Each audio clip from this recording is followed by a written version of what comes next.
আসসালামু আলাইকুম রহমতুল্লাহ। প্রিয় দর্শক, কেমন আছেন? আশা করি ভালো আছেন। প্রিয় দর্শক, গাজীপুর ৫ আসনে ৪টিতে বিএনপির, ১টিতে জামাত। চলুন বিস্তারিত জেনে নেই। প্রিয় দর্শক, ত্রয়োদশ জাতীয় সংসদ নির্বাচনে গাজীপুর জেলার ৫টি আসনের বেসরকারি ফলে ১, ২, ৩, ৫ আসনে জয় পেয়েছেন বিএনপির প্রার্থীরা। শুধু গাজীপুর ৪ আসনের জয়ী হয়েছেন জামায়াত প্রার্থী।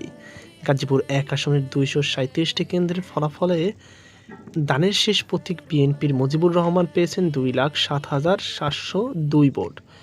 তার নিকটতম প্রতিদ্বন্দ্বী দাঁড়িপাল্লার প্রতীকের শাহ আলম বকশী পেয়েছেন ১,৪৭,৭৯০টি ভোট। দুজনের ভোটের ব্যবধান প্রায় ৫৯,০০০। গাজীপুর ২ আসনে ২৭২টি কেন্দ্রে গণনা শেষে দানের শেষ প্রতীকের এম মঞ্জুরুল করিম রনি পেয়েছেন ১,৮৭,৫৬১টি ভোট। এখানে দ্বিতীয় সর্বোচ্চ ১,৩৮,৩৯২ ভোট পেয়েছেন শাপলাকলী প্রতীকের প্রার্থী।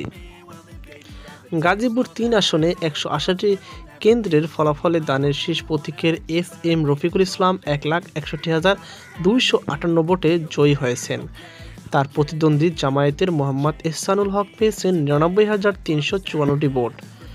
গাজীপুর ৪ আসনে জয় পেয়েছেন জামায়াত ইসলামের সালাউদ্দিন আইয়ুবী।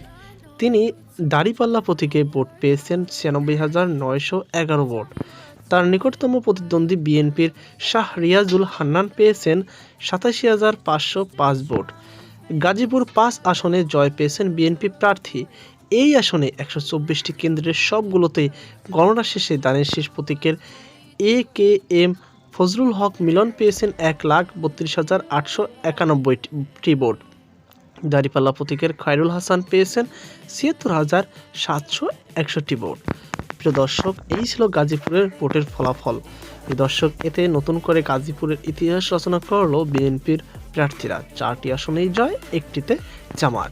তো এই ছিল আমার হাতে সর্বশেষ আপডেট। সকল ভালো থাকুন, সুস্থ থাকুন। আজকে পর্যন্তই। আল্লাহ হাফেজ।